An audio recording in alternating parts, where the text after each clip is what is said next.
저는 발사체 체계종합팀에 근무하고 있는 김준현 책임연구원입니다. 제가 담당하고 있는 업무는 발사체 전기체계 분야 업무로서 인터페이스 관련된 시험을 수행하고 있습니다. 또한 부탑재 위성이라 하는 큐브 위성의 입고부터 시험, 조립, 발사까지 총괄 업무를 현재 담당하고 있습니다. 1단 조립, 2단 조립, 3단 조립, 위성하고 그 다음에 페어링 다 조립을 하고 그때마다 점검이 들어갑니다. 발사를 위한 발사체의 모든 준비 상태를 완료하는 게 저희 체계팀의 역할이었고요. 저는 그 과정에서 조립하고 나서 점검하는 것, 발사체에 있는 센서라든가 탑재 장치들에 대해서 상태가 정상적인지를 이상 유무를 확인하는 그런 역할들을 수행했고요. 부탑재 큐브 위성들을 조립하고 시험하고 하는 그런 과정에서도 아무래도 3차 때에 비해서는 많은 좀 어려운 점이 있었다고 볼 수 있겠습니다. 4차 발사 때는 3차 발사 때와 달리 주 탑재 위성이 중량이 3차 때는 170kg였는데 지금 560kg 정도 됐거든요. 중량도 대폭 늘어났고 3차 때는 우리가 부탑재 위주로 하는 큐브 위성이 7개였는데 4차 발사 때는 12개였습니다. 그러다 보니 좀 더 복잡하고 시험하고 조립하는 과정에서도 조금 다소 어려운 점이 더 있었다고 볼 수 있겠습니다. 우리나라가 1900년대에 반도체 산업에 대해서 기업과 정부가 선도적으로 뛰어들었기 때문에 현재의 반도체 강국이 되었고 우리나라 선진국이 되었다고 생각합니다. 지금 우주라는 영역이 우주 산업이라는 영역으로 지금 넘어오고 있습니다. 우주 산업으로 넘어오는 과정에서 지금의 우리가 우주 산업에 끼어들어서 우주 산업을 키우지 않으면 우리가 영원히 기회를 놓칠 수가 있습니다.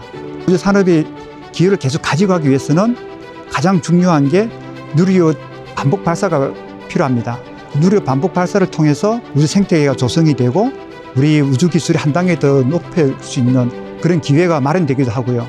그렇기 때문에 누리호 반복 발사는 매우 중요하다고 봅니다. 앞으로도 국민 여러분들께서 누리호 반복 발사에 대해서 많은 응원과 지지를 해주시면 감사하겠습니다.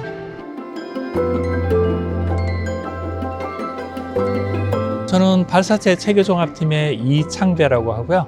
체계 총조립 업무를 하고 있습니다. 발사체를 갖다가 구성하고 있는 부품이라든지 단품을 다 합치면 아마 36만 개에서 37만 개라고 하는데 타팀 같은 경우는 어떤 36만 개에서 37만 개 중에 어떤 특정한 부품이라든지 어떤 특정한 시스템을 갖다가 설계하고 개발하고 아마 만드는 쪽을 업무를 하고 있을 거예요.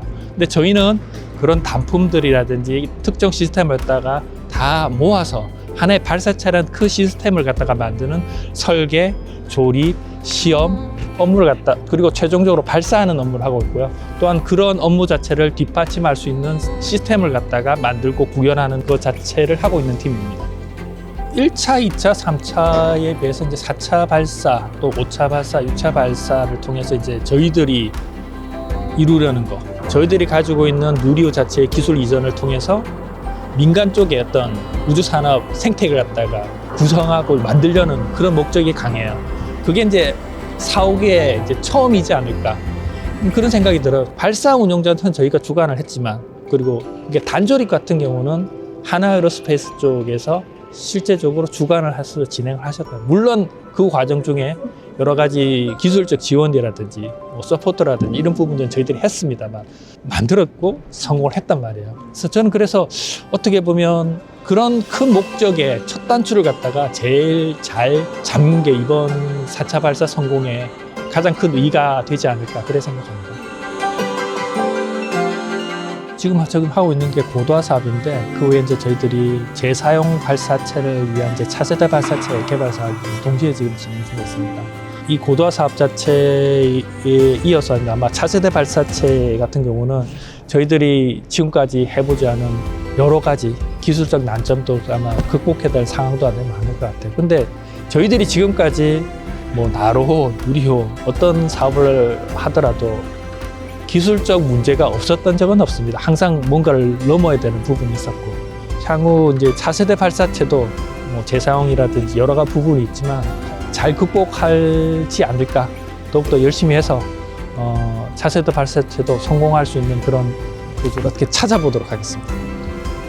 미국에서 아마 몇 년 전에 아르테미스 사업을 벌였습니다. 아르테미스 사업 자체의 여러 가지 목적 중에 하나가 달에 사람을 다시 보내겠다는 거였어요.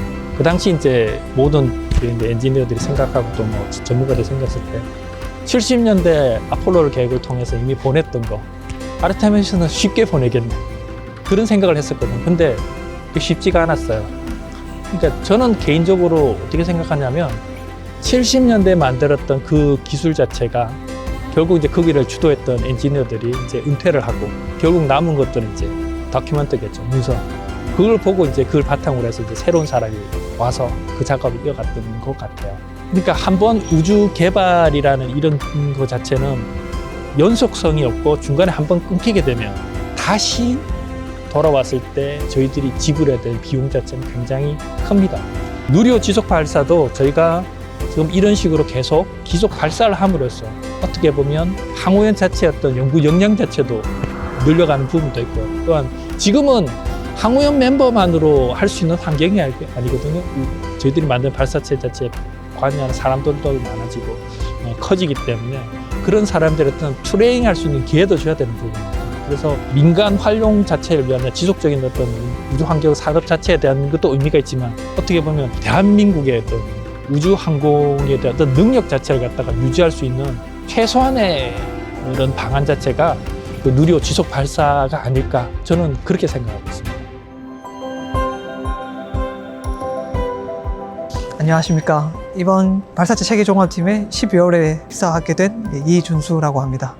다른 분들도 다 나름의 꿈과 희망을 품고 오셨을 수 있을 것 같은데, 저 같은 경우는 중학교 2학년, 3학년 때 이제 나로호 발사가 있었고, 그 발사에서 어떻게 보면 처음에 항우연에 대해서 알게 되었고, 그 꿈을 계속 품고 있다가 이번에 기회가 돼서 입사하게 되었습니다.